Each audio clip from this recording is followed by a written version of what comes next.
Alors, je reprends donc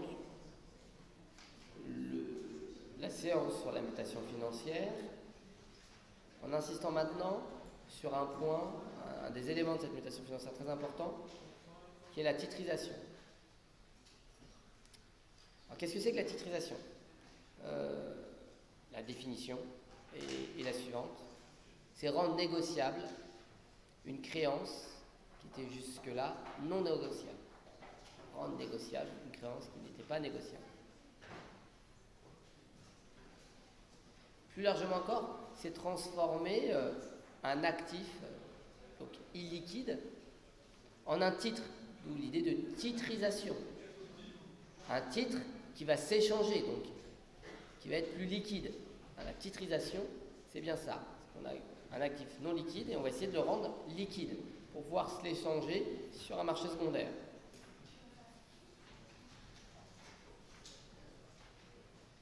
Les banques utilisent bien sûr ce mécanisme de titrisation pour céder leurs créances sur le marché. Et on peut imaginer eh bien, que les banques titrisent toutes sortes de crédits, des crédits immobiliers, c'est la base évidemment, c'est ce qu'il y a de plus courant, mais également des crédits automobiles, des crédits à la consommation, voire des crédits de cartes bancaires. Alors ça c'est spécifique aux États-Unis parce que nous, nos cartes bancaires sont des cartes de paiement. Aux États-Unis, ce qui est très courant, c'est les cartes, c'est pour ça qu'on parle de cartes de crédit, c'est les cartes qui vous offrent un crédit. On retrouve un terme que j'ai utilisé tout à l'heure, et je vous ai dit c'est un terme qui va revenir souvent, on retrouve une forme de marchéisation. On avait quelque chose qui n'était pas liquide et on veut faire en sorte que cette chose, cet actif, puisse être échangé sur un marché. Donc ça participe bien de la marchéisation. Donc, cette titrisation-là, elle est très symptomatique de la mutation financière et puis elle a eu des conséquences telles que j'ai vraiment envie d'y consacrer du temps. Et pour cela, je vais évoquer un cas qui est tout à fait marginal,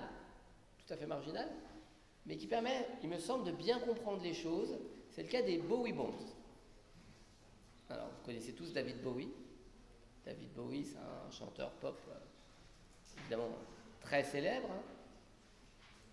Eh bien, à la fin des années 90, David Bowie, qui est un artiste, évidemment, génial, c'est aussi un homme d'affaires avisé. Et à la fin des années 90, David Bowie est un des premiers à se lancer dans de la titrisation de droits d'auteur. Alors, encore une fois, j'insiste, ça peut sembler marginal, c'est vrai que sur les montants en jeu sont quasi insignifiants par rapport au marché de la titrisation, mais cet exemple il permet de bien comprendre ce que c'est au fond que la titrisation, à la fois pourquoi on titrise, mais également les conséquences négatives que ça peut avoir. Donc, c'est la raison pour laquelle voilà, j'ai insisté dessus. Alors, le dessin, là, la petite figure, elle est purement illustrative, ça n'a rien d'officiel, c'est un montage que j'ai trouvé sur Internet pour illustrer la diapositive. On s'en moque. Mais sous cette petite affiche, vous avez les références d'un article sur lequel je me suis basé pour vous présenter donc cette titrisation. Alors, qu'est-ce qui se passe? On va dire les choses très simplement, d'accord? On va essayer d'expliquer les choses le plus simplement possible. Qu'est-ce qui se passe? Bien, vous savez que David Bowie a commencé sa carrière d'ailleurs dans les années 70. À la fin des années 90, il a vendu des milliers, des millions de disques. Il a tout un catalogue de chansons dont il est l'auteur. Et ce n'est pas le cas de tous les chanteurs, mais il est propriétaire des droits d'auteur. Certains les avaient cédés, lui il les avait conservés.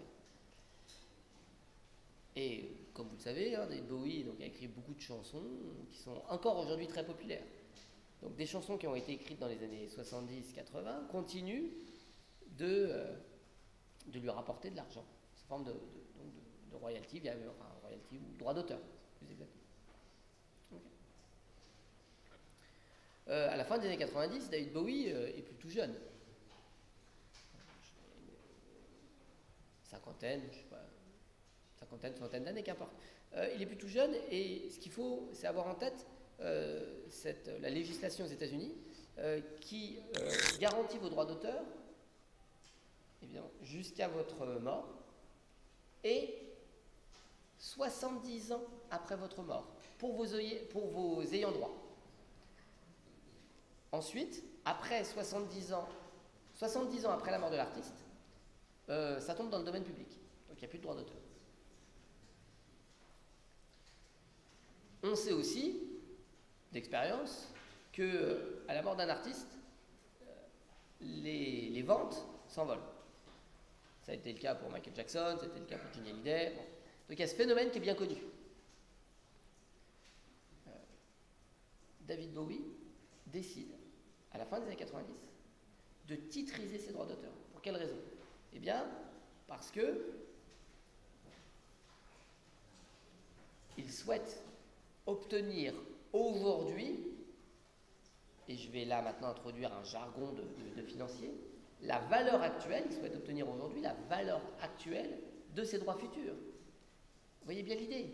Il a droit à des flux futurs, y compris des flux qui seront observés 70 ans après sa mort. Il a la possibilité de transformer cette séquence de flux futurs en argent aujourd'hui. Donc il va, avec l'aide bien sûr d'un cabinet d'avocats et d'une banque d'affaires, il va créer des contrats qui donnent accès à ses droits d'auteur. Donc en l'occurrence, qu'importe, mais c'est 25 chansons qui ont été enregistrées avant les années 90. Tout ça est évidemment inscrit dans le contrat. Donc il crée un véhicule qui va être propriétaire de droits d'auteur et ce véhicule va être vendu à des investisseurs et bien sûr David Bowie récupérera une grande partie, l'essentiel, de l'argent produit par l'émission de ces titres. Vous voyez bien, c'est assez génial comme idée. C'est récupérer aujourd'hui la valeur actuelle d'une séquence de flux futurs. C'est bien de la titrisation, puisqu'on transforme quelque chose qui n'était pas liquide a priori, des droits d'auteur, en titres qui d'ailleurs pourront être échangés sur un marché secondaire. On comprend bien l'intérêt de David Bowie. Ça lui permet de recevoir l'argent maintenant plutôt que plus tard. Vous comprenez bien aussi l'intérêt des investisseurs. C'est une forme de diversification. L'investisseur, il va diversifier ses placements. L'investisseur qui détient des actions, des obligations, il va détenir aussi une partie, des titres qui sont représentatifs de droits d'auteur. Donc, c'est une diversification de son patrimoine.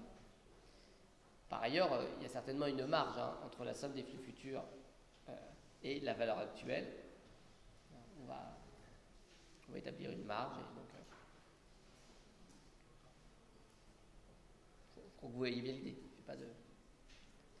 J'ai pas de. Voilà. J'en dis pas plus. Ce titre, il est doté AAA parce qu'il est considéré comme très sûr par Moody's à l'émission. D'autres auteurs vont procéder d'eux-mêmes, avec un peu moins de succès, mais on peut citer des groupes, vraiment, c'est assez étonnant, quand on parle de finance, de citer Rod Stewart, Iron Maiden, et donc ils vont souscrire des contrats avec des banques très célèbres, Merrill Lynch, Citibank, Morgan Stanley. Donc, voilà. On a ce tout petit marché, mais qui est très symptomatique de la titrisation. Et j'espère que cet exemple-là, il vous permet de bien comprendre à quoi sert la titrisation, et finalement, c'est très séduisant comme approche. Et c'est un peu gagnant-gagnant. C'est un peu gagnant-gagnant. C'est gagnant pour Bowie, qui réussit comme ça, par anticipation, percevoir de l'argent qui aurait dû lui revenir plus tard. Et c'est intéressant pour les investisseurs qui diversifient leur placement. Et puis, donc ça c'est bien compris. Et puis il y a un point supplémentaire qui est le partage des risques. Qui supporte les risques ici? Auparavant, les risques étaient supportés par David Bowie, qui était propriétaire de ses droits d'auteur. Maintenant, le risque est supporté par les investisseurs. Non seulement David Bowie récupère une somme, ok, il a droit, mais par anticipation, mais en plus, il transfère les risques aux investisseurs. Et c'est là où David Bowie a été très malin. Pourquoi? Parce que dans les années 90, il y a un phénomène qu'on a sous-estimé, en tout cas que les investisseurs ont sous-estimé, mais que David Bowie avait en tête. C'est la digitalisation de la musique. Jusque dans les années 90, on vendait beaucoup de CD. Et à partir des années 90, à partir de la fin des années 90, il y a un effondrement de la vente de CD. Pourquoi? Parce que les échanges se font via les MP3 et puis la copie illégale prend énormément d'ampleur. Et donc, il cède au bon moment ces droits d'auteur qui vont, du fait du progrès technique, rapporter beaucoup moins par la suite. Donc c'est là où, en plus, il a eu un côté un peu visionnaire. Alors, est-ce que c'est voulu, pas voulu? Je ne sais pas. Je n'ai pas eu l'occasion d'en parler avec lui. Mais en tout cas, l'histoire donne raison lui donne parfaitement raison. Ce qui explique pourquoi le titre a été downgradé par Moody's en 2004, parce que finalement, les recettes liées aux droits d'auteur sont beaucoup plus faibles que prévu. Parce qu'il y a moins de ventes de disques, tout simplement, moins de ventes de CD. D'accord. Donc ça permet de bien comprendre le rôle de la titrisation, le rôle du partage de risques. Je pense que c'est un exemple qui est très pédagogique. Vous avez des questions? Je vais prendre un autre exemple du même ordre. C'est l'exemple d'Ariane Foster. Ariane Foster, vous ne le connaissez pas, d'ailleurs je ne le connaissais pas, moi non plus. Ariane Foster, c'est un footballeur américain, vous voyez sa photo ici. Alors, on ne le reconnaît pas évidemment, mais qu'importe. C'est un footballeur américain populaire, très populaire aux États-Unis. Un excellent joueur certainement.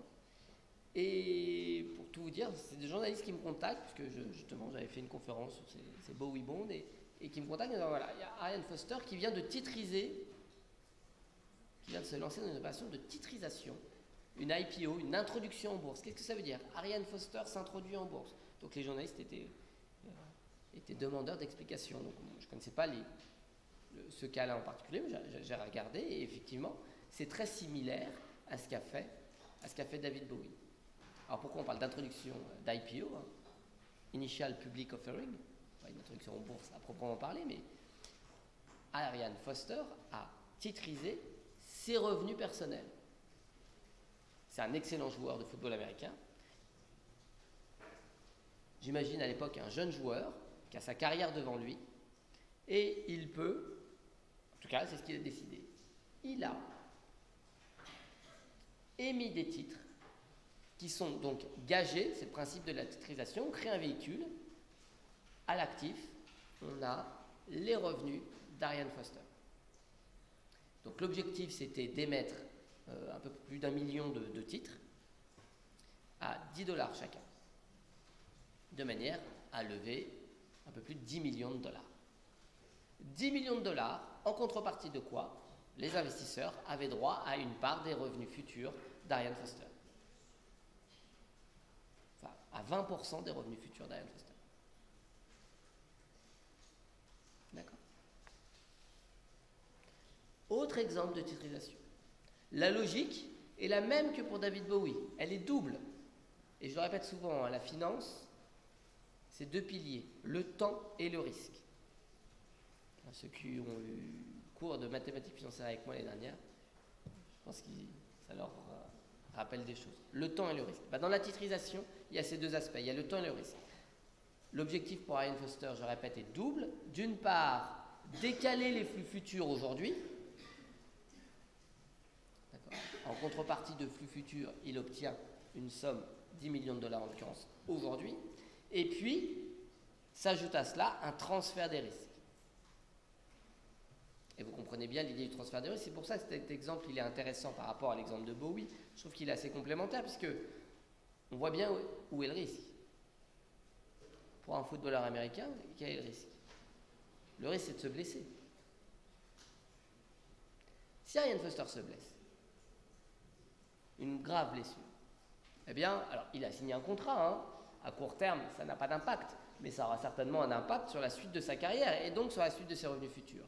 Eh bien, ce risque-là, il est désormais supporté par les investisseurs et plus par Ariane Foster. Et ça permet de réfléchir justement sur, encore une fois, je répète, le transfert des risques et sur comment on organise ce transfert auparavant. Et ça, c'est des choses qui sont connues de tout le monde, hein. Les stars, les joueurs de foot étaient assurés. Un joueur de foot aujourd'hui qui se blesse, Neymar ou d'autres, hein, sont assurés. S'ils se blessent, leurs revenus sont garantis. Eh bien, la titrisation, vous voyez bien ici, c'est une alternative à l'assurance. Ça répond aux mêmes problématiques sous une forme différente. Ce n'est pas de l'assurance, c'est une relation de marché via donc la création d'un véhicule. C'est le terme consacré, hein, le terme véhicule. C'est un support pour ces actifs.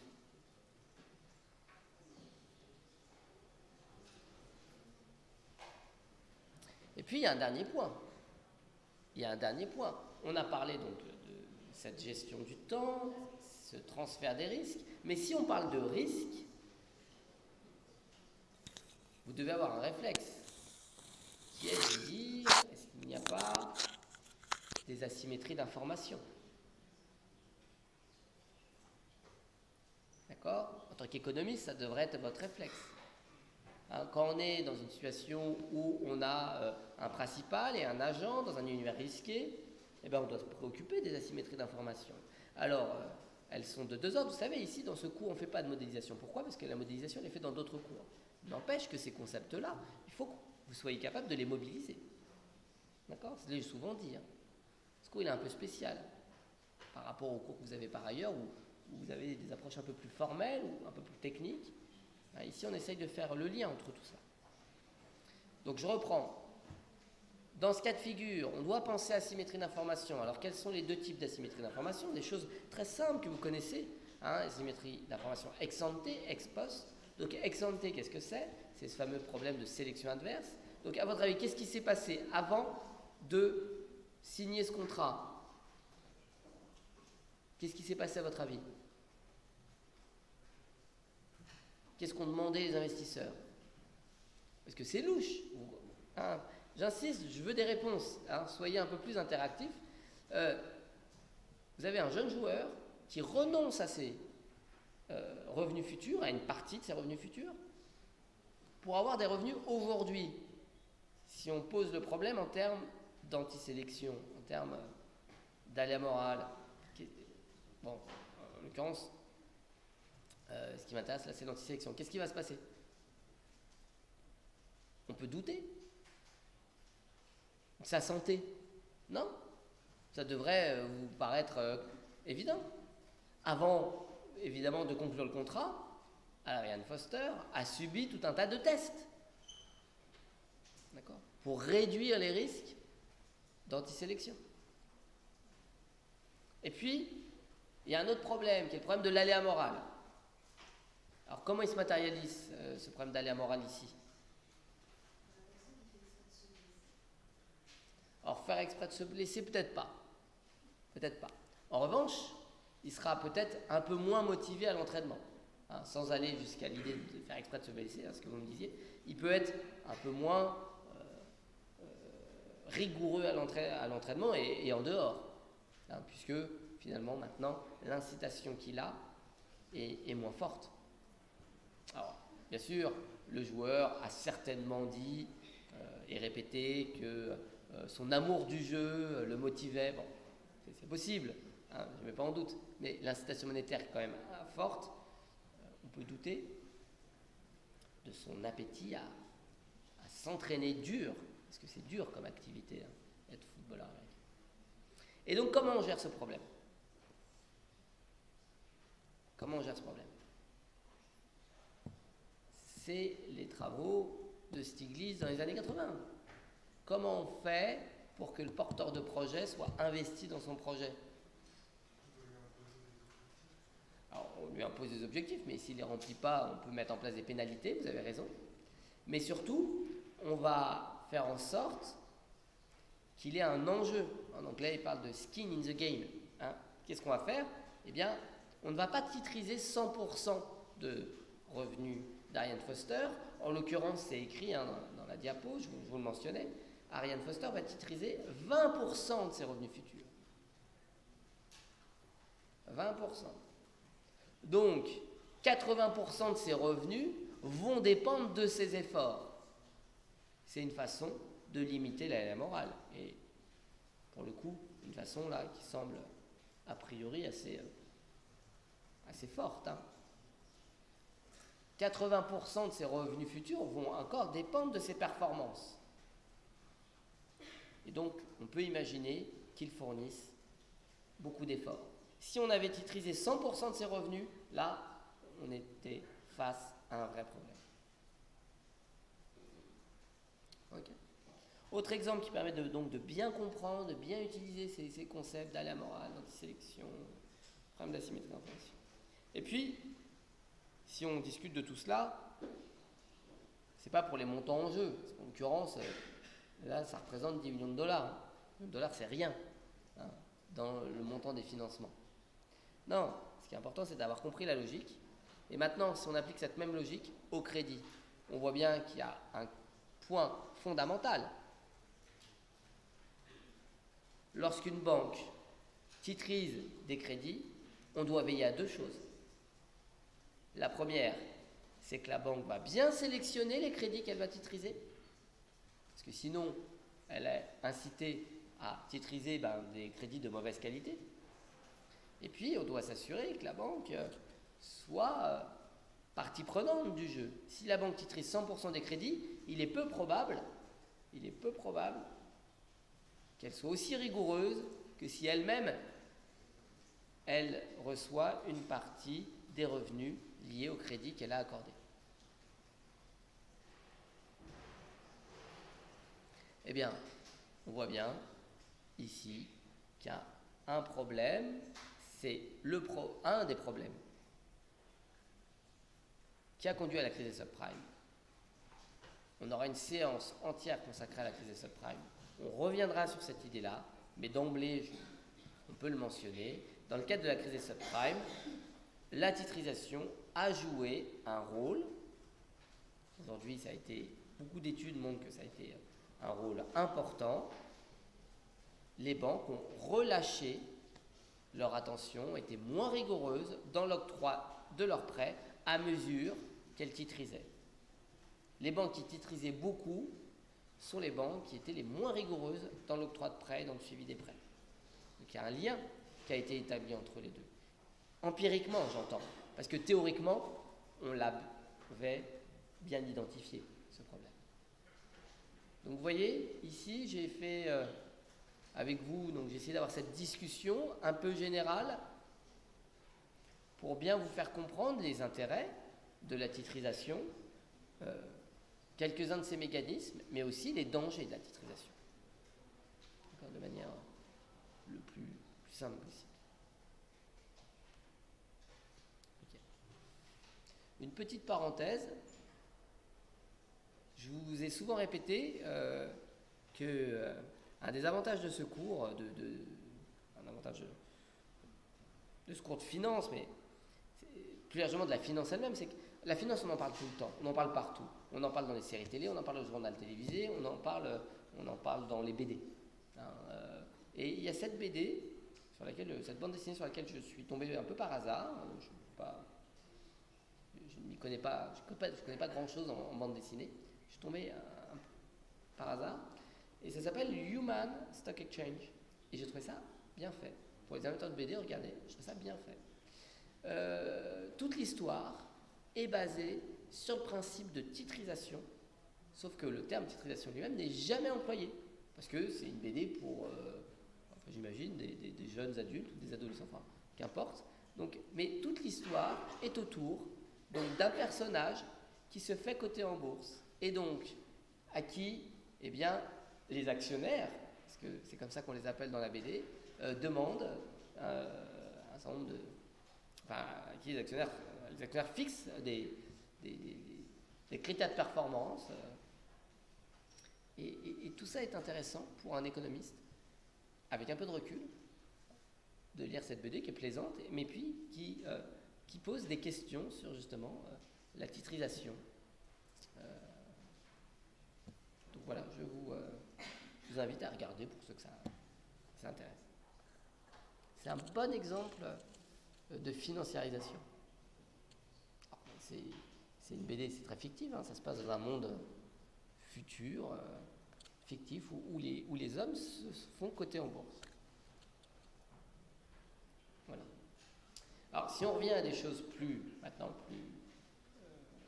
techniques, on va définir différentes formes de titrisation. Je vous laisse regarder tout ça. Ce qui est important, c'est peut-être d'avoir en tête ces différents champs de la titrisation. On a des noms différents selon que les créances titrisées sont de nature différente. Hein. Bon, je m'explique. On va parler de MBS, d'ABS et de CDO. Voilà, tous ces noms-là, vous devez les connaître. Les MBS, c'est Mortgage Backed Securities. C'est des créances titrisées à partir donc, de crédits hypothécaires. Donc les crédits hypothécaires, hein, c'est les crédits immobiliers gagés sur la valeur des biens immobiliers. Mortgage Backed Securities. ABS, c'est pour les autres formes de titrisation de prêts qui ne relèvent pas du marché de l'immobilier. Donc c'est les prêts à la consommation, par exemple. Et puis on a une distinction entre MBS, ABS d'une part et ce qu'on appelle les CDO, les Collateralized Debt Obligation. Et la différence entre les deux, alors tout ça c'est des actifs dans le champ de la titrisation, mais les ABS sont adossés à des actifs qui sont homogènes.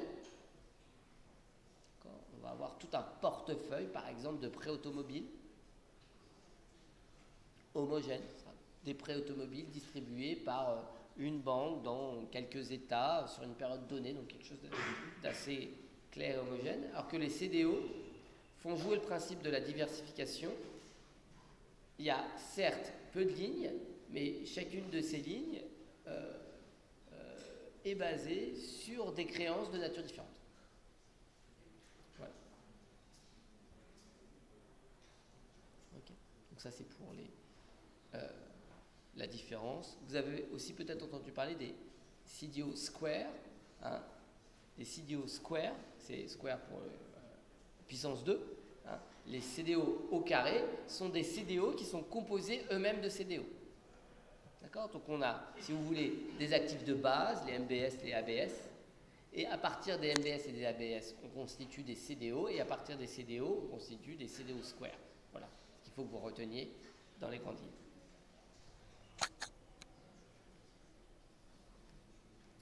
D'accord.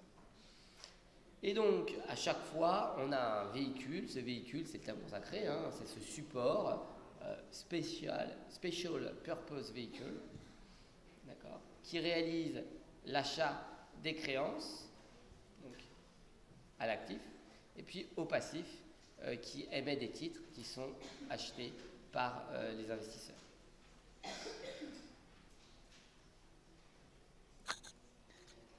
Un dernier élément important dans le cadre de la titrisation, c'est ces idées de tranches.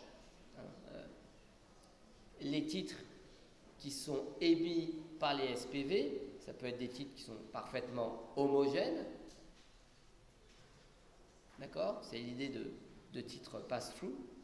Hein, comme dans le cas des actions, la plupart du temps, lorsque vous êtes actionnaire d'une entreprise, il y a des nuances, mais voilà. tous les actionnaires sont traités un peu ou prou de la même manière au prorata du nombre d'actions détenues. Bien sûr, plus vous avez d'actions, plus vous avez de droits de vote, plus vous avez de droits aux dividendes, certes. Mais on a des actions qui sont homogènes la plupart du temps, lorsqu'une entreprise émet des actions. Eh bien, dans les cas des SPV, ça existe, ce qu'on appelle des SPV pass-through. Pay-through, c'est différent, on va avoir des tranches. Donc, les droits ne vont pas être les mêmes selon que vous appartenez à une tranche ou à une autre. Donc, on a différentes catégories de créanciers avec des droits plus ou moins importants. Et en fait, ces créanciers vont supporter un niveau de risque plus ou moins important. En contrepartie, ils auront une rémunération, évidemment, qui est plus ou moins importante. Donc les tranches les plus sûres, on appelle ça les tranches seniors. Les tranches les moins sûres, on appelle ça les tranches juniors. Et au milieu, on a les tranches mezzanines. Donc, on peut avoir d'ailleurs plus que 3 tranches. On peut en avoir tant qu'on veut. Mais ça distingue les créanciers en termes de... Voilà, on a différents niveaux de priorité. Okay. Voilà pour la titrisation. Je pense que vous avez des éléments assez complets. Donc la titrisation, c'était une première illustration donc, de cette mutation financière où on voit des termes sur lesquels je reviendrai, que je définirai un peu mieux tout à l'heure, mais on voit qu'on a une montée en puissance des marchés, on a de l'ingénierie, de l'innovation. Une autre illustration, la banque assurance. Donc c'est cette fois-ci, donc là c'est très différent. Je vais aller beaucoup plus vite. La banque assurance, j'ai déjà en plus un peu fait référence. C'est le lien qu'il y a et qui est de plus en plus fort entre les banques d'une part et les sociétés d'assurance d'autre part. Avec l'idée qu'au fond, les deux métiers sont très similaires. Dans les deux cas, on gère le temps et le risque. Auparavant, ces deux métiers étaient cloisonnés. On avait un code pour le secteur bancaire, on avait un code des assurances, tout ça était assez cloisonné. De plus en plus, ça converge, parce qu'au fond, ça répond au même métier. Donc, les sociétés d'assurance offrent aujourd'hui des services bancaires et les banques offrent des services d'assurance. Alors, en pratique, on a eu droit, on a observé un certain nombre de fusions, de consolidations au sein du secteur.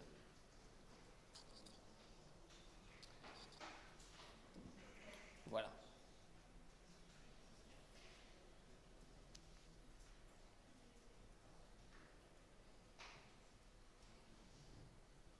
Donc, je fais une petite pause, je marque une petite pause pour dire qu'on a fini de cette section sur la mutation financière, donc dans les années 70-80.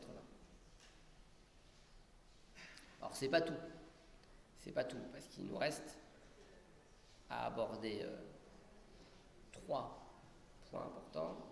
D'abord, comment les systèmes financiers du coup ont évolué suite à la mutation financière. Et c'est là où j'aborderai une nouvelle fois ces thèmes de financiarisation, de marchandisation. On parlera aussi la semaine prochaine des innovations financières avant de tirer un bilan de cette transformation des systèmes financiers. Voilà. C'est pour rappeler un peu le plan, pour que vous ne soyez pas trop perdus dans l'exposé. Donc l'évolution des systèmes financiers. Donc, il y a 4 termes qui me semblent importants et que vous devez avoir en tête. Des termes qui sont difficiles à définir, des termes qui sont assez protéiformes, mais qui rendent compte aujourd'hui de l'évolution de ces systèmes financiers. Donc j'ai déjà parlé de la marchandisation avec une montée en puissance des marchés, la financiarisation, une montée en puissance des logiques financières. Je rajoute maintenant 2 termes, globalisation et sophistication. Globalisation des activités, sophistication des activités.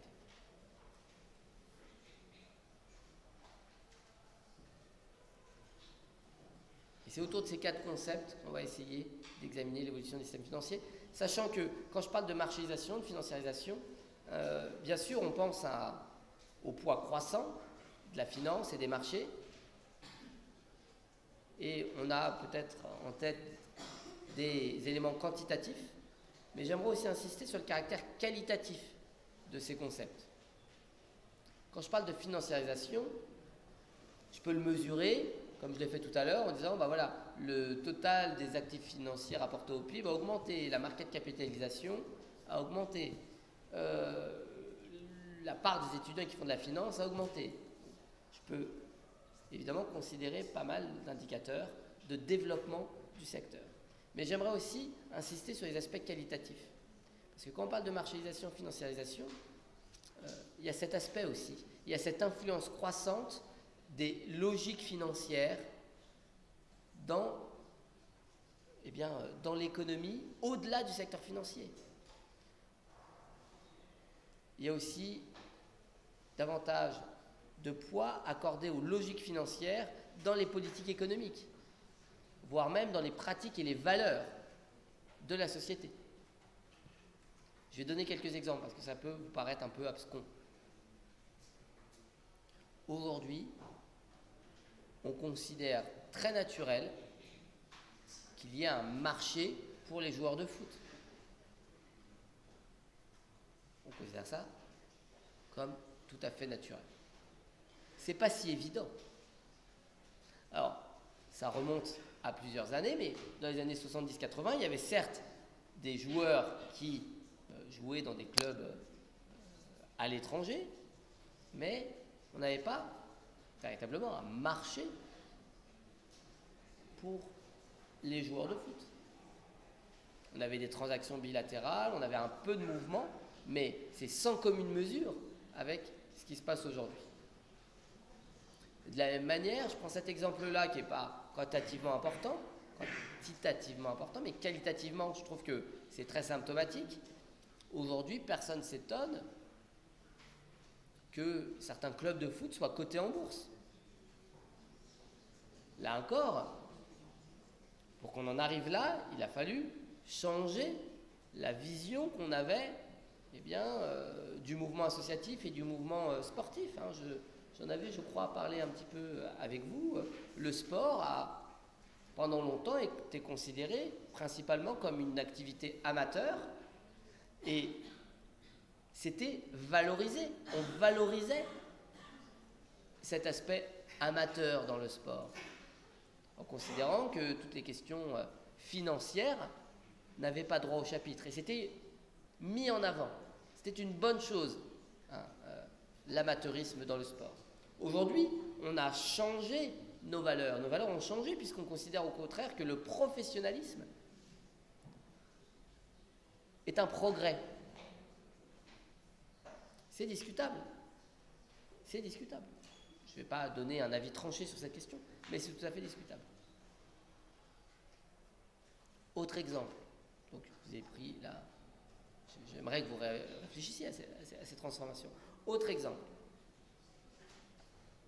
En économie de l'environnement. En économie de l'environnement, lorsqu'on voulait mettre en place des mesures de protection de l'environnement, on avait recours auparavant à des normes. On considérait que les entreprises se devaient de respecter un certain nombre de seuils dans leurs rejets polluants, par exemple. Donc dans les années 70-80, on fonctionnait avec des normes. Et puis progressivement, on a voulu introduire des mécanismes plus incitatifs via des taxes. Plutôt que de dire à l'entreprise, vous n'avez pas le droit de rejeter tant de millions de tonnes de je ne sais pas quel rejet polluant, eh bien on disait, voilà, à chaque tonne supplémentaire, vous devez payer, avec l'idée que ce serait désincitatif. Et on peut avoir d'ailleurs une taxe progressive pour... on peut envisager plein de modalités de taxation. Et puis on allait encore plus loin. Mais ce qui aujourd'hui est admis, a mis du temps à s'imposer. Aujourd'hui, on considère qu'un des outils principaux, excusez-moi, de lutte contre le changement climatique notamment, mais c'est adopté pour d'autres politiques environnementales, ce sont les marchés de droit, les marchés de permis d'émission. Quand on parle de financiarisation, je trouve que c'est une bonne illustration de l'application de techniques de principes empruntés à la finance dans un domaine qui auparavant n'était pas dans le champ. Donc on va créer de nouveaux marchés, comme un marché de permis d'émission, sur lequel on va appliquer des techniques financières, sur lequel on va créer des instruments, des contrats à terme, des contrats d'option. La financiarisation, c'est aussi ça. Ce n'est pas simplement l'augmentation de la capitalisation boursière, c'est de voir qu'on va créer des marchés, y compris dans des thématiques, dans des champs d'études qui étaient jusque-là pas du tout concernés, que ce soit le football, l'économie, l'environnement, ouais. Et on peut citer plein d'autres exemples.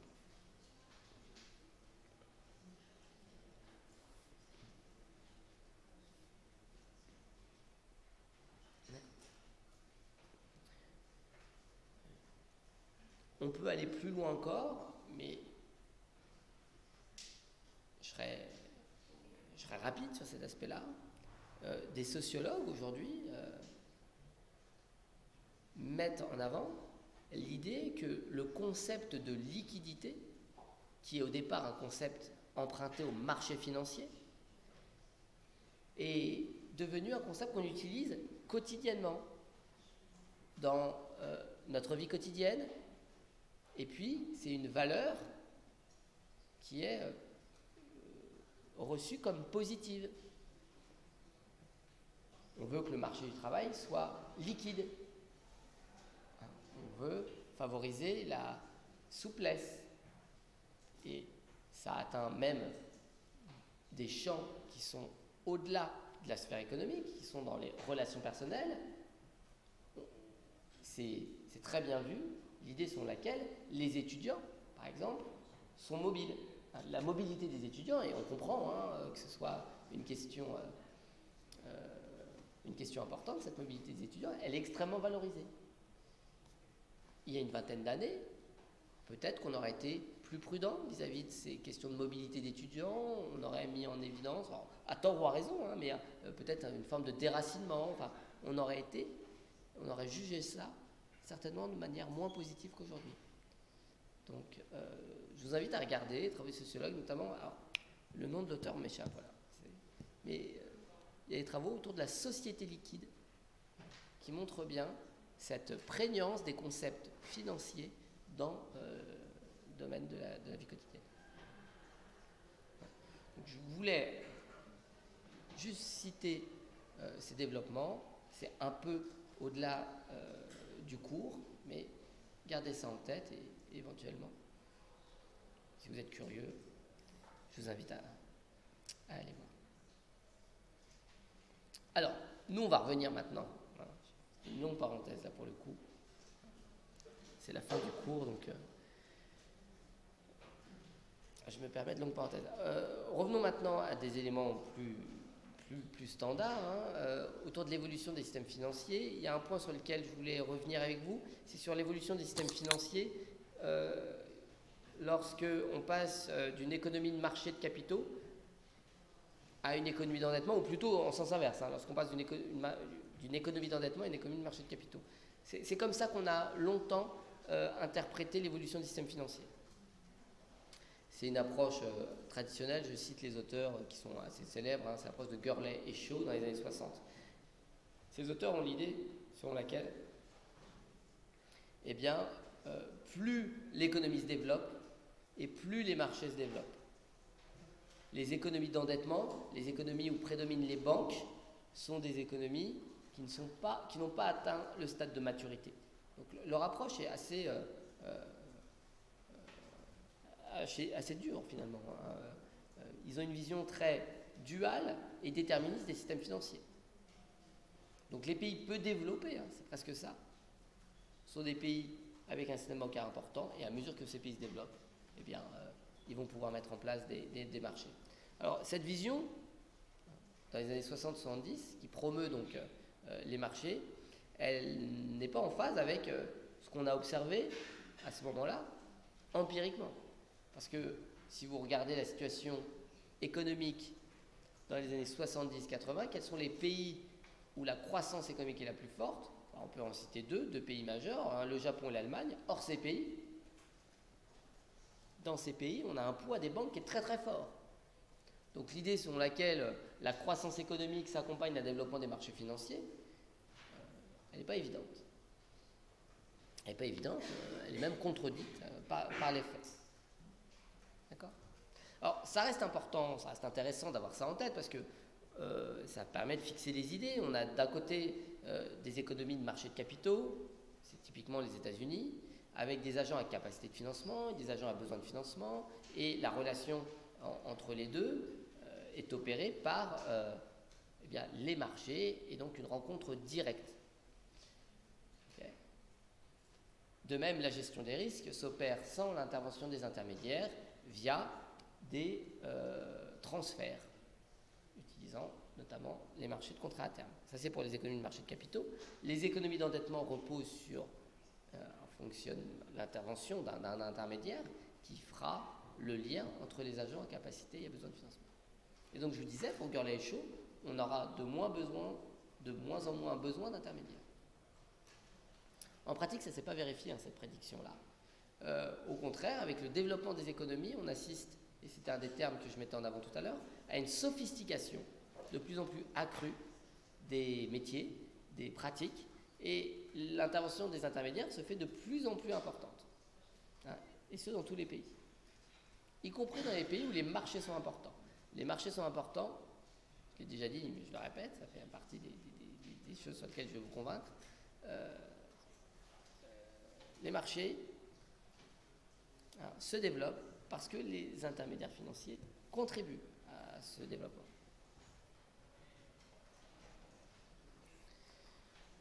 Pour revenir sur cette différence entre marché d'endettement, économie d'endettement et économie de marché de capitaux, ça impacte aussi les structures capitalistiques et les principes de gouvernance. Évidemment, lorsque vous avez un marché, eh bien, l'actionnariat sera plus diffus et donc la gouvernance va obéir à d'autres logiques, à des logiques de gouvernance d'entreprise. Au contraire, dans les économies d'endettement, on va avoir un rôle important joué par les banques, y compris dans la gouvernance d'entreprise. Les cas connus, c'est les cas que j'ai cités tout à l'heure, c'est le cas du Japon, où l'imbrication des banques et des grandes entreprises est très forte. C'est le cas aussi en Allemagne, où banques et entreprises sont vues comme partenaires. C'est le cas également en Corée du Sud, où on a des conglomérats importants dans lesquels vous avez des banques et des entreprises qui sont liées. Donc, en France, on a une situation qui est moins extrême que dans les 3 pays que je viens de citer. C'est important d'avoir ces schémas-là en tête. Puis ça conduit aussi à avoir des banques qui sont de nature différente. Dans les économies de marché de capitaux, les banques sont spécialisées, c'est le cas des États-Unis, je le répète, avec d'un côté donc les banques commerciales, d'autre côté les banques d'affaires. Dans les pays plutôt de type économie d'endettement, on a principalement des banques universelles. C'est le cas en Allemagne. En Allemagne, on parle de Hausbank, voilà, des mots que vous devez connaître. Et vous devez savoir de quoi il en retourne. Au Japon, on a des groupes, les Keiretsu, qui sont liés à des Citibank. Et puis ces banques interviennent dans la gouvernance des entreprises, en tout cas dans le modèle traditionnel. Évidemment, ces différences-là ont tendance à s'estomper dans le temps. Ça s'estompe de plus en plus. On a une convergence des modèles.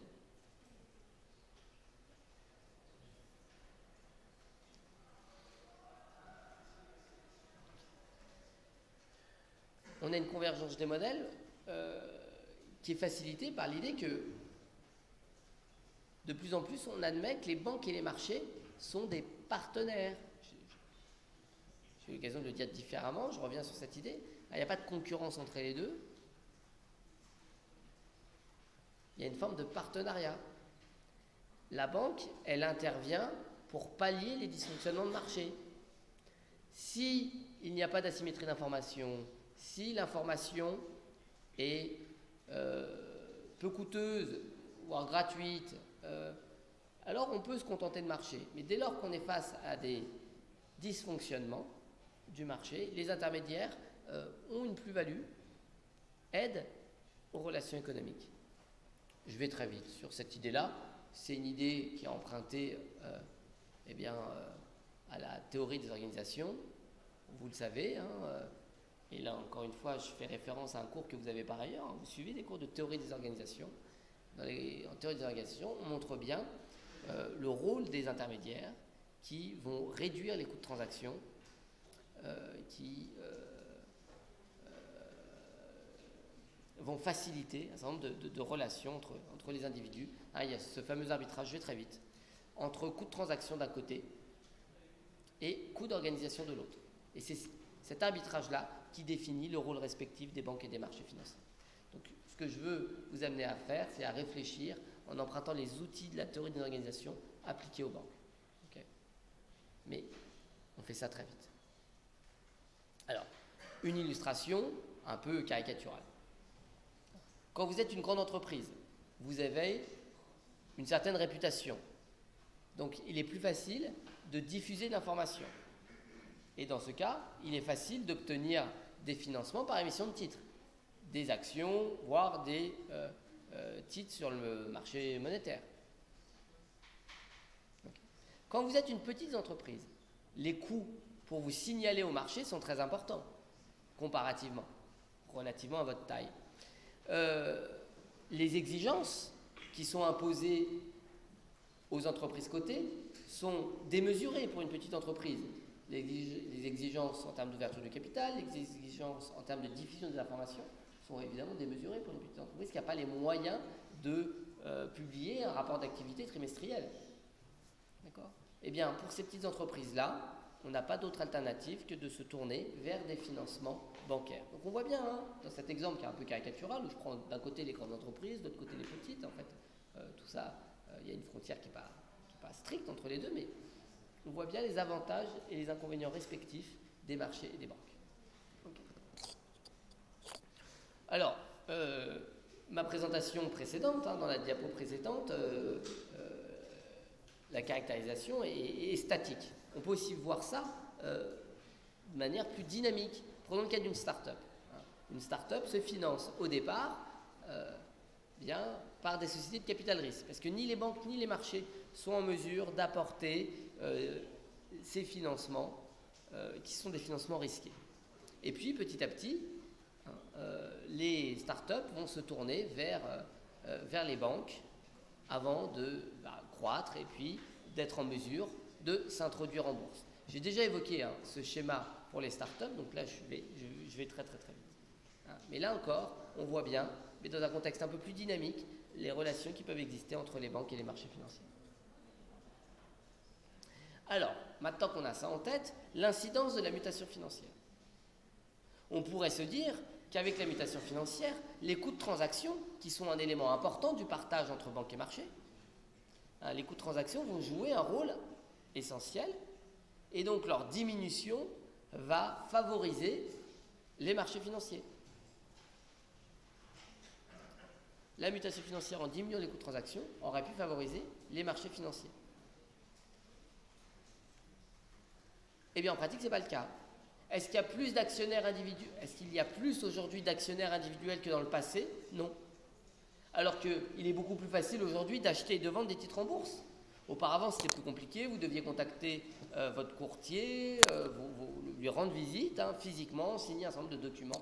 Tout ça était plus lourd à gérer. Aujourd'hui, avec Internet, vous pouvez facilement acheter et vendre des actions en ayant un broker en ligne. Donc les coûts de transaction ont très fortement diminué. Ça ne s'est pas traduit par une augmentation du nombre d'actionnaires individuels. Est-ce qu'il y a plus d'entreprises aujourd'hui cotées en bourse qu'auparavant ? Pas tellement plus. Et je disais même que depuis maintenant 10-15 ans, on assiste à une diminution du nombre d'entreprises cotées aux États-Unis. Donc c'est assez inquiétant. Donc comment comprendre que la mutation financière, avec la baisse des coûts de transaction, n'a pas favorisé finalement le marché ? Eh bien, c'est qu'à côté de cette baisse des coûts de transaction, on a une augmentation de coûts, une augmentation des coûts, beaucoup plus difficile à mesurer. Et il s'agit des coûts d'expertise. Avec la sophistication des marchés, avec l'innovation financière, il est devenu de plus en plus compliqué pour un particulier, pour une entreprise, d'intervenir sur le marché. Il y a cette défiance-là qui est plus importante qu'elle ne l'était les décennies précédentes. Et donc, ça vient compenser la baisse des coûts de transaction. Donc, conclusion, la mutation financière n'a pas tellement favorisé l'accès au marché, en tout cas pas autant qu'on aurait pu le penser. De la même manière, oui, un point que je n'ai pas mentionné, le voir sur les diapos m'y fait penser, l'information, elle n'a jamais été aussi facile d'accès à l'information. Ça, c'est un élément auquel je pense que vous devez être sensible. L'information n'a jamais été aussi facile d'accès. Donc si l'information est plus facile d'accès, on se dit qu'il est plus facile d'intervenir sur les marchés financiers, dans cette logique-là d'efficience des marchés, d'efficience informationnelle. Bon. Mais à mesure que l'information est de plus en plus facile d'accès, elle est de plus en plus difficile à décoder. Vous savez, on en parle beaucoup ces derniers temps. Il y a de plus en plus de fake news, plus d'informations, trop d'informations tue l'information, et l'abondance donc de l'information financière n'a pas permis d'éviter il y a beaucoup de scandales, surtout dans les années 2000. Et aujourd'hui, même si on a plus d'informations, on voit ressurgir des problèmes de manipulation de l'information. On voit bien que les marchés n'apportent pas forcément une réponse satisfaisante.